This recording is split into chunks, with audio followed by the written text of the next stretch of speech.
আল্লাহর এক বান্দা ছিল নামাজে সেজদায়। তখন আল্লাহ রাব্বুল আলামিন তাকে ডাক দিয়ে বলে, বান্দা তুই যতই নামাজ পড়, যতই সেজদা কর, তোর জায়গা জাহান্নাম। এই কথা শুনে বান্দাটি বলল, আলহামদুলিল্লাহ।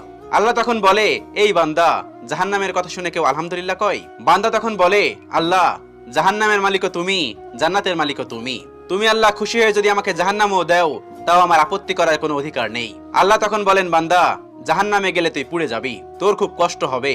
বান্দা তখন বলতেছে, আল্লাহ, কষ্ট শুধু আমার হবে না, তোমারও হবে। আল্লাহ তখন বলতেছে, বান্দা, তুই পুড়বি জাহান্নামের আগুনে, আমার কষ্ট হবে কেন? বান্দা তখন বলে, আল্লাহ, কোনো মায়ের কোল থেকে যদি কোনো বাচ্চা পানিতে পড়ে যায়, তাহলে কোনো মাই দূরে দাঁড়িয়ে থাকতে পারে না, দৌড়ে গিয়ে বাচ্চাকে কোলে নেয়। আমার বিশ্বাস ওই মায়ের চেয়ে কোটি কোটি গুণ দয়া তোমার বেশি। আমাকে জাহান্নাম দিলে তুমিও আল্লাহ শান্তি পাবে না। আল্লাহ তখন বলে, বান্দা, এই দলিল তুই কই পাইলি?